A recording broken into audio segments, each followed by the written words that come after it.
अब देखो बच्चों, अब हम आ जाते हैं एक नेक्स्ट टॉपिक पर और ये हमारा नेक्स्ट टॉपिक है Maxwell law of distribution of molecular speeds और वेलोसिटीज। तो देखो बच्चों, अगर एक गैस सैंपल लिया जाए तो उस गैस सैंपल में जो मॉलिक्यूल्स होते हैं वो सेम स्पीड वाले नहीं होते, वो वेरियस स्पीड्स को शो करते हैं। और ये जो वेरियस स्पीड्स होती हैं इनको 3 टाइप्स में डिवाइड किया गया है। ये होती हैं most probable velocity, average velocity और रूट मीन स्क्वायर वेलोसिटी। तो ये जो वेलोसिटीज हैं इनका टेम्परेचर के साथ क्या रिलेशन है, इसी को एक्सप्लेन करता है ये लॉ। ये लॉ ये कहता है कि the fraction of molecules which possessing a particular speeds remains constant at constant temperature। Means अगर टेम्परेचर कांस्टेंट है तो एक पर्टिकुलर स्पीड को, मॉलिक्यूलर स्पीड को शो करने वाला जो मॉलिक्यूल्स का फ्रैक्शन है वो कांस्टेंट रहेगा। यही कह रहा है कि the fraction of molecule possessing a particular speed remains constant at constant temperature। देखो, हम इसको इस तरह से एक्सप्लेन कर सकते हैं। यहां पर मैंने लिया है मॉलिक्यूलर फ्रैक्शन, टोटल मॉलिक्यूल्स हैं एंड उनमें से क्या पार्ट या कौन सा फ्रैक्शन कौन सी वेलोसिटी को शो कर रहा है वो लिया है। और यहां पर है स्पीड्स। आप देख रहे हैं कि ग्राफ से हमने इसके रिलेशन में भी देखा है कि सबसे हाई जो फ्रैक्शन है वो होता है कौन सा, मोस्ट प्रोबेबल वेलोसिटी। फिर उससे कम होता है एवरेज वेलोसिटी और सबसे कम जो फ्रैक्शन है वो है RMS वेलोसिटी। लेकिन स्पीड जो है, आप देख रहे हैं स्पीड सबसे ज्यादा है किसकी, RMS की। ये माने सपोज कि ये है 60/100, ये fraction new MP most probable velocity का। ये फ्रैक्शन है 30/100 एवरेज वेलोसिटी का और RMS का है सपोज 10/100। ये फ्रैक्शन तब तक कांस्टेंट रहेगा जब तक टेम्परेचर कांस्टेंट है, मतलब किसी मॉलिक्यूल का वेलोसिटी इंक्रीज हो रहा है तो उतना डिक्रीज हो रहा है, तो ये एक एवरेज रूप से कांस्टेंट बना रहेगा। ओके, फिर अगर हम आते हैं नेक्स्ट, ये है इस ग्राफ से आप देख रहे हैं कि ये ग्राफ ये बताता है कि बहुत ही लो वेलोसिटी या स्पीड्स वाले या बहुत हाई स्पीड्स वाले जो गैसियस मॉलिक्यूल्स हैं वो बहुत कम फ्रैक्शन में होते हैं। और वैसे भी आप देखो, एक भीड़ लगी हो, एक मेले में जाओ आप तो बहुत जल्दी दौड़ने वाले या बहुत धीरे धीरे चलने वाले पर्सन्स आपको बहुत कम दिखेंगे। फिर ये पॉइंट बताता है कि जैसे जैसे स्पीड्स बढ़ती है फ्रैक्शंस बढ़ता जाता है और एक मैक्सिमम पॉइंट पर पहुंचता है, एक पीक पॉइंट पर पहुंचता है जहां पर maximum fraction of molecules show same speed और विच इज कॉल्ड, ठीक है, मोस्ट प्रोबेबल वेलोसिटी। जैसे आप मेले में जाओगे तो आपको लगभग एक सी स्पीड वाले बहुत सारे पर्सन 100 में से 90 या कहें कि 95 तक मिल जाएंगे। वो जो पर्सन एक सी स्पीड शो कर रहे हैं, धीरे धीरे चल रहे हैं, वो उनकी क्या है, मोस्ट प्रोबेबल वेलोसिटी। और बहुत तेजी से दौड़ने वाले आपको बहुत कम मिलेंगे और इनके बीच में एवरेज आ जाएंगे। तो इस तरह से ये जो फ्रैक्शन है, जब तक कि मेले में कोई हलचल नहीं है, मतलब कोई भगदड़ नहीं है, कोई डिस्टरबेंस नहीं है, तो ये लगभग सभी एक आराम से चलते दिखते हैं। अब मान लिया जाए कि एकदम भगदड़ मच जाए, कोई लड़ाई झगड़ा हो जाए, तो आप देखोगे कि जो पर्सन धीरे धीरे भी चल रहा था या जो मोस्ट प्रोबेबल वेलोसिटी जो ज्यादा से ज्यादा पर्सन जो शो कर रहे थे वो भी तेजी से दौड़ना शुरू कर देंगे। तो इसका मतलब क्या होगा, मीन्स कि जो मोस्ट प्रोबेबल वेलोसिटी है उसमें जो पार्टिकल्स थे या नंबर ऑफ पर्संस थे उन्होंने अपनी स्पीड बढ़ा ली, तो वो जब बढ़ेगी तो एवरेज वेलोसिटी और जो रूट मीन स्क्वायर वेलोसिटी है इनका फ्रैक्शन तो बढ़ जाएगा।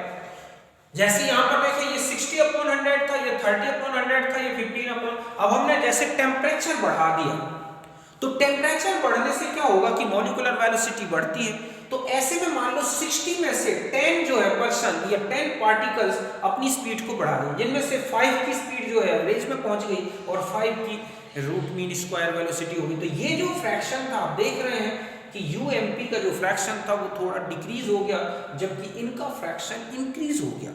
और लगातार अगर हम ऐसा टेम्परेचर इंक्रीज करते जाएं तो एक ये ग्राफ है तो एक ऐसा आएगा तो एक यूं आएगा, ये इस तरह से, ये मान लो T1 है, ये T2 और ये है T3।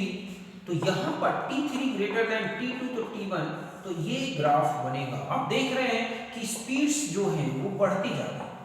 मतलब ये है कि यूएमपी जो था हमारा new MP most probable velocity, उसकी स्पीड्स बढ़ गई लेकिन मॉलिक्यूलर फ्रैक्शन कम हो गया। और जितना ज़्यादा टेम्परेचर आप इंक्रीज करते जाओगे एक कंडीशन ऐसी आ जाएगी कि बहुत हाई टेम्परेचर पर ये लाइन ऐसी हो जाएगी, मतलब सब मॉलिक्यूल जो है एक से हो जाएंगे और सबकी स्पीड हाई हो जाएगी।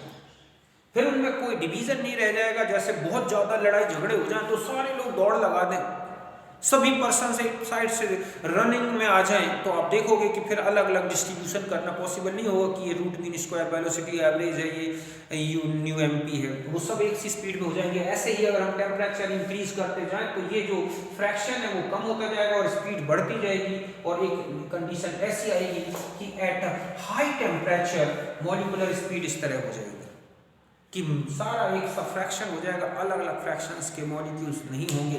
तो यही बताता है कौन सा लॉ, ये मैक्सवेल लॉ। तो पहले आप इसे नोट करें।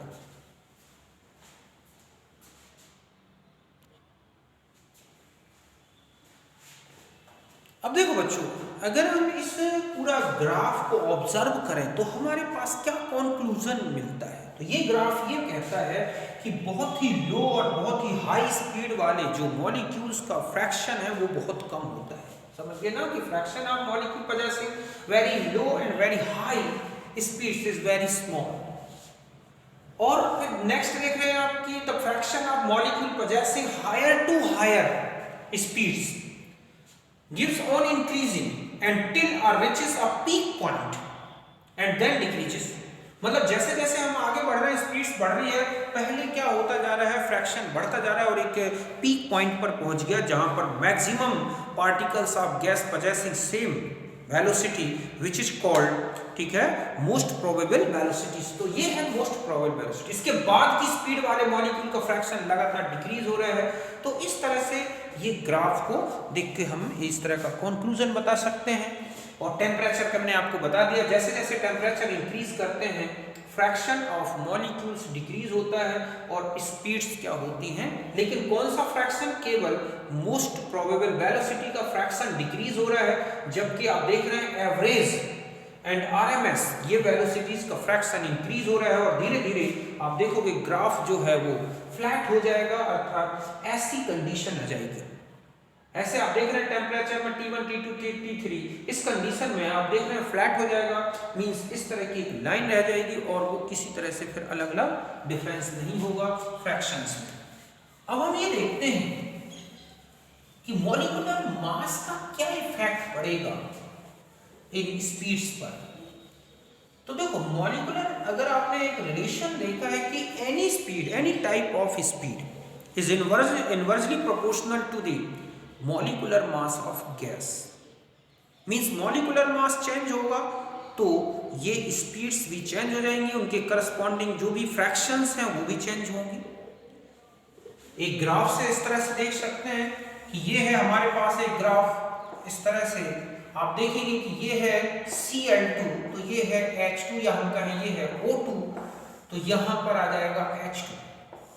Same temperature at constant temperature. आप देख रहे हैं कि जितना हैवी मॉलिक्यूल होगा उसकी जो मोस्ट प्रोबेबल वेलोसिटी है उतनी ही कम होगी, क्योंकि हैवी पार्टिकल ज्यादा स्पीड से नहीं चल सकता। जैसे जैसे लाइटर पार्टिकल होता जाएगा, मास कम होगा गैस का, उनकी स्पीड्स बढ़ती जाएंगी, चाहे वो एवरेज हो, चाहे मोस्ट प्रोबेबल वेलोसिटी हो, चाहे आरएमएस हो। तो इस तरह का ग्राफ आएगा। मींस आप देख रहे हैं कि जो स्पीड्स हैं, ठीक है, inversely proportional to the mass. आपने ये ग्राफ भी देखा, तो इसका मतलब है कि Cl2 से ज्यादा स्पीड O2 और O2 से ज्यादा H2 एट सेम टेम्परेचर। तो इस तरह का ग्राफ आएगा। तो इस तरह के रिलेशंस जो हैं वो स्पीड्स में क्या, मॉलिक्यूलर मास का क्या इफेक्ट पड़ेगा, प्रेशर का, टेम्परेचर का, ये सारी स्पीड से रिलेटेड था। ये हमारा जो है मैक्सवेल डिस्ट्रीब्यूशन लॉ, जो मैंने आपको सिंपल एक्सप्लेन करके बता दिया। इसके ऑब्जेक्ट्स होते हैं, ज़्यादातर इस तरह के क्वेश्चंस होते हैं इसमें। मोस्टली क्वेश्चन टेम्परेचर से रिलेटेड होते हैं। आपको एक ग्राफ बना होगा, पूछेगा what is the relation of temperature, तो आपको देखना है कि फ्लैट होता जाएगा तो टेम्परेचर इंक्रीज होगा। अगर फ्रैक्शंस के रिलेशंस पूछे तो सीधा है कि टेम्परेचर इंक्रीज करने से फ्रैक्शंस आप देख रहे हैं, ये मान लिया है इस तरह से कि F1 है, F2 है, F3 है, तो F1 ठीक है और F2 F3 ये रिलेशंस होंगे। जैसे जैसे इंक्रीज टेम्परेचर इंक्रीज होगा, मतलब T1 ठीक है, T2 एंड T3 ये अगर ऑर्डर है टेम्परेचर के तो ये इनके रिलेशंस होंगे। तो यहाँ तक आप नोट कर लें। अब हम आते हैं नेक्स्ट टॉपिक पर।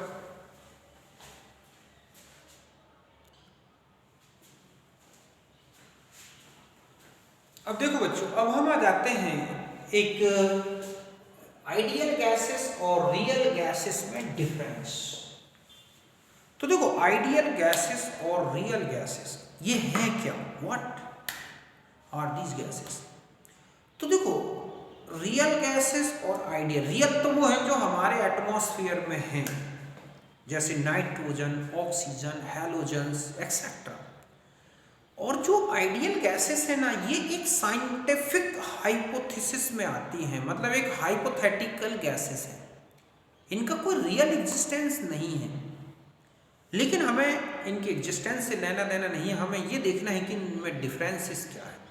तो देखो फर्स्ट डिफरेंस देखें कि जो आइडियल गैसेस हैं, how with the gaseous law या gaseous laws means PV = nRT, ideal gas equation को फॉलो करते हैं। यही लिखा है always gases laws under every condition of temperature and pressure. किसी भी कंडीशन में गैस ली जाए, टेम्परेचर प्रेशर में, जो आइडियल गैस इक्वेशन कहता है या जो गैसियस लॉज कहते हैं उसको फॉलो करता है। मींस प्रेशर इंक्रीज करने से वॉल्यूम डिक्रीज हो, टेम्परेचर इंक्रीज करने से वॉल्यूम इंक्रीज हो, टेम्परेचर इंक्रीज करने से प्रेशर इंक्रीज हो, इस तरह के जो लॉ हैं उनको फॉलो करती है। But real gases which obeys the law of gases at low pressure and high temperature only, मतलब जो रियल गैसेस हैं वो हैं जो आइडियल या कहें कि आइडियल बिहेवियर तो शो करती हैं, लेकिन उनके लिए कंडीशंस हैं कि लो प्रेशर हो और हाई टेम्परेचर, तब तो वो आइडियल बिहेवियर शो करेंगी, आइडियल गैस इक्वेशन को फॉलो करेंगी। लेकिन इसके अलावा अदर कंडीशंस में ये डेविएशन शो करती है। तो यही लिखा है always gas laws under low pressure and high temperature. Next है कि जो आप देखते हैं कि जो काइनेटिक गैस थ्योरी कहती है आइडियल कंडीशन में कि actual volume of gas molecules is negligible as compared to occupied volume of gas। Gas molecules इतने छोटे हैं और इतने दूर दूर हैं, उनके बीच में इतना ज़्यादा सेपरेशन है कि जो मॉलिक्यूल्स हैं अगर उनको इकट्ठा किया जाए तो उनका जो एक्चुअल वॉल्यूम होगा वो गैस जितने को ऑक्यूपाइड कर रखी थी गैस, उसके रिस्पेक्ट में ये क्या होगा, निग्लेजिबल, चाहे टेम्परेचर प्रेशर की कोई भी कंडीशन हो, कितना भी वॉल्यूम हो। ठीक है, ये क्या कहती है आइडियल गैस। लेकिन रियल गैसेस में ऐसा नहीं है। रियल गैसेस लो प्रेशर और हाई टेम्परेचर पर तो हो सकता है कि बहुत ज़्यादा वॉल्यूम हो, तो उस कंडीशन में एक्चुअल वॉल्यूम बहुत कम होगा as compare to occupied volume. But low temperature और हाई प्रेशर में जब वॉल्यूम कम होता है तब ऐसी कंडीशन में हम गैस मॉलिक्यूल के एक्चुअल वॉल्यूम को निग्लेजिबल नहीं कर सकते। ओके, तो यही सेकंड है कि ऑक्यूपाइड या एक्चुअल वॉल्यूम, मैंने लिखा actual volume of gas is negligible as compare to occupied volume but not negligible. Third point कहता है कि जो आइडियल गैस में आप काइनेटिक गैस थ्योरी देखा, मैं आपने पोस्टुलेट देखा कि there is no forces of attraction among the molecules of gases, means gas के मॉलिक्यूल्स के बीच में कोई अट्रैक्शन, कोई रिपल्सन नहीं होता, बिल्कुल कंप्लीट एक दूसरे से फ्री इंडिपेंडेंट होते हैं। बट रियल गैसेस में ऐसा नहीं होता। लो प्रेशर अगर है और हाई टेम्परेचर तब तो मॉलिक्यूल्स काफ़ी दूर होते हैं, उनके बीच में काफ़ी सेपरेशन होता है, तब तो ये कंडीशन फॉलो हो सकती है। But at low temperature and high pressure जब वॉल्यूम कम होगा, मॉलिक्यूल्स एक दूसरे के पास होंगे, then forces of attraction are exist among the molecules of gas. Okay, फिर है वॉल्यूम। आपने देखा है कि अगर हम चार्ल्स लॉ में जाएं तो उसमें ग्राफ में देखते हैं कि -273 डिग्री सेंटीग्रेड टेम्परेचर पर गैस वॉल्यूम जो होता है, गैस का ऑक्यूपाइड वॉल्यूम, वो 0 हो जाता है। बट रियल गैस में ऐसा नहीं होगा। गैस जैसे ही लिक्विफाइड हो जाएगी उसके बाद वॉल्यूम को हम कंप्रेस नहीं कर सकते, इसलिए किसी भी रियल गैस का जो वॉल्यूम होता है कभी भी जीरो नहीं होगा 273 डिग्री सेंटीग्रेड पर। तो ये लिखा है कि volume zero at 2-273 degree centigrade, ये जीरो क्या है। और ये जो आइडियल गैसेस हैं ये हाइपोथेटिकल गैसेस हैं, जबकि ये रियल गैसेस हैं। और भी डिफरेंस हो सकते हैं कि अगर हम रियल गैसेस के मॉलिक्यूल्स के बीच में किसी भी प्रकार का अट्रैक्शन या रिपल्सन नहीं है, तो अगर हम इन्हें एडियाबैटिकली जो है कंप्रेस करें तो ये कभी भी लिक्विफाइड नहीं हो सकते। इनके बीच में कोई इंटरनल एनर्जी चेंज नहीं होगा। लेकिन रियल गैसेस को अगर हम कंप्रेस करें, टेम्परेचर डाउन करके और प्रेशर हाई करें, तो कंडीशन आएगी कि इनके मॉलिक्यूल्स एक दूसरे को अट्रैक्ट करेंगे और वो लिक्विफाइड हो जाएंगे। मींस एडियाबैटिक कंडीशन में जैसे ही हीट चेंज होगा, समझ गए ना, जैसे जैसे हम उसमें एनर्जी डिक्रीज होगी और मॉलिक्यूल्स क्या हो सकते हैं, लिक्विफाइड होंगे। तो इनमें ऐसा होगा। रियल गैसेस सीधा है कि जो रियल है, जो आपको दिखता है, उनमें क्या क्या फैक्टर्स हैं वो इनमें होते हैं। और ये सिर्फ एक थ्योरेटिकल कॉन्सेप्ट है, हाइपोथेटिकल, एक साइंटिफिक सोच है कि ऐसा होगा आइडियल कंडीशन में। तो ये था रियल गैसेस और आइडियल गैसेस के डिफरेंस में। अब हम आगे देखेंगे कि क्या डेविएशन शो करती हैं रियल गैसेस और उसका रीजन क्या है, और उनमें कैसे करेक्शन करके न्यू इक्वेशन डेवलप किया गया है, और जिसे हम बोलते हैं वंडर वाल इक्वेशन। उसके बारे में नेक्स्ट वीडियो में देखेंगे। तो हम नेक्स्ट वीडियो में आएंगे डेविएशन ऑफ रियल गैस, ठीक है, deviation from ideal behaviour for real gases and reason of deviation. तो मिलते हैं नेक्स्ट वीडियो में, तब तक के लिए बाय, नमस्कार, थैंक यू।